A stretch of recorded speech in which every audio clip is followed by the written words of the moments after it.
Assalamualaikum warahmatullahi wabarakatuh. Kembali lagi dengan saya, admin dari channel Ingin Cerdas di tutorial MySQL Server School. Pada kesempatan kali ini saya akan menjelaskan bagaimana cara membuat tabel di MySQL Server 8, di mana video kali ini merupakan lanjutan dari video sebelumnya yang berjudul cara membuat database pada MySQL Server 8. Perlu teman-teman ketahui bahwa untuk membuat tabel tentu teman-teman harus sudah memiliki database terlebih dahulu. Jika teman-teman belum mempunyai database, silakan teman-teman pelajari kembali video tentang bagaimana cara membuat database. Di sini saya asumsikan teman-teman sudah memiliki database, jadi kita tinggal membuat tabelnya. Tapi sebelum membuat tabel, teman-teman harus mengaktifkan terlebih dahulu database yang akan digunakan dalam membuat tabel. Di sini saya akan menggunakan database dengan nama DB Siakat. Jadi saya akan mengaktifkan database tersebut dengan mengetikkan perintah use db siakat titik koma lalu enter. Karena database sudah aktif, maka selanjutnya kita akan membuat tabel dengan struktur tabel sebagai berikut. Kita langsung saja pada pembuatan tabelnya. Perintah pertama yang akan kita ketikkan adalah create table, lalu diikuti oleh nama tabelnya. Di sini saya akan memberikan tabel tersebut dengan nama mahasiswa, lalu buka kurung, enter. Kita deklarasikan satu persatu field yang akan kita gunakan sebagai komponen dari tabel tersebut. Yang pertama adalah ID, kita gunakan tipe data integer, lalu lebarnya adalah 4 dengan kondisi awal not null. Lalu kita akan membuat ID ini terbentuk secara otomatis ketika kita menginputkan data, maka saya akan berikan perintah auto increment, lalu koma, lalu enter.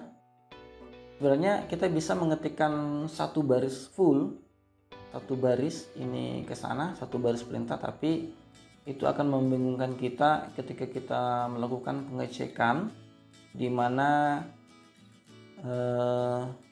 bagian-bagian dari field tersebut.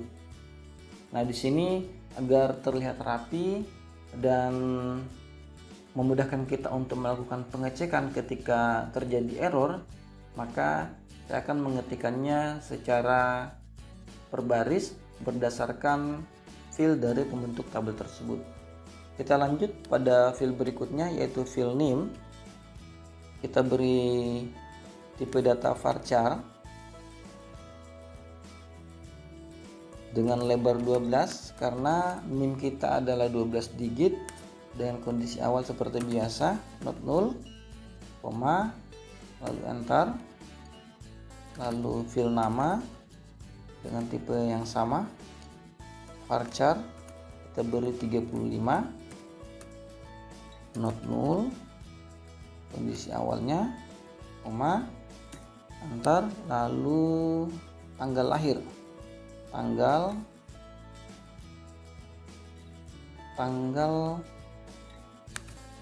lahir.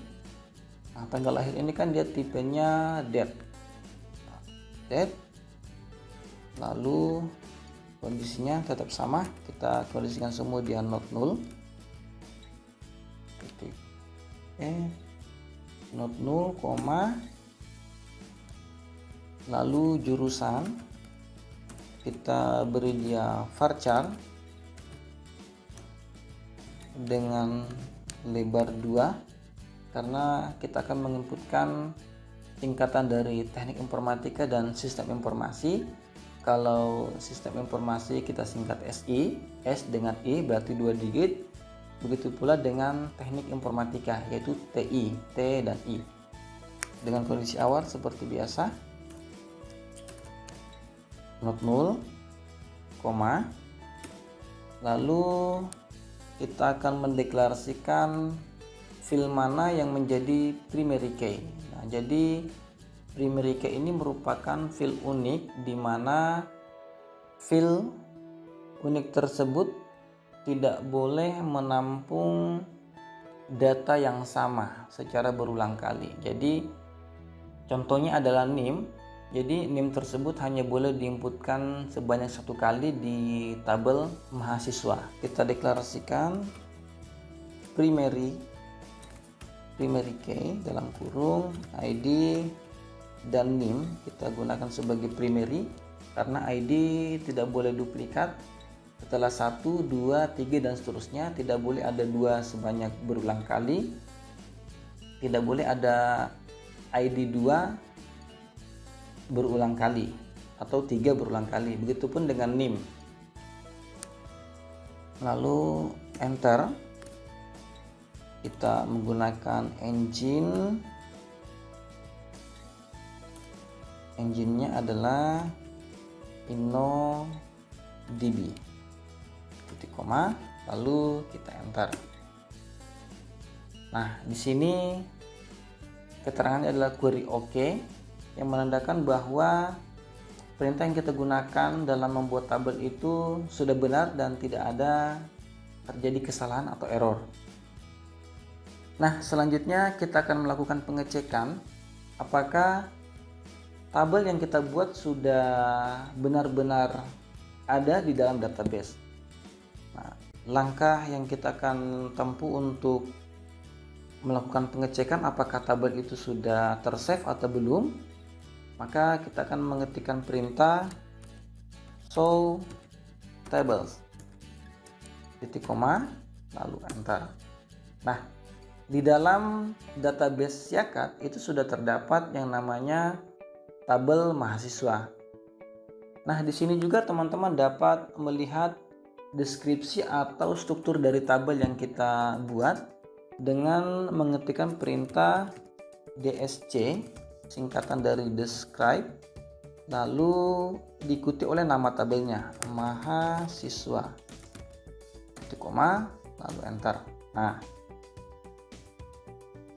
di sini jelas terlihat ada field ID, NIM, nama, tanggal lahir dan jurusan sesuai dengan apa yang kita buat pada saat kita mendeklarasikan pembuatan tabel tersebut. Jadi ada field, ada tipenya, kondisi awalnya null adalah no, tidak kosong. Di sini key yang menjadi primary key itu adalah ID dengan NIM.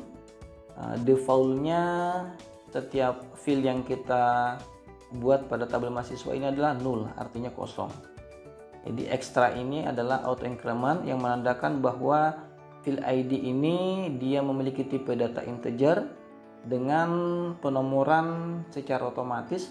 Misalnya setelah kita menginputkan data pertama kali, maka ID dari data tersebut yang tersave ke dalam tabel mahasiswa adalah 1. Nah, setelah kita menginputkan data berikutnya, maka data tersebut akan tersave dengan ID nomor 2 dan seterusnya. Sampai di sini dulu pembahasan kali ini, semoga bermanfaat. Apabila teman-teman masih bingung, silahkan bertanya melalui fasilitas komentar di bawah video ini. Dan jangan lupa nantikan video-video berikutnya.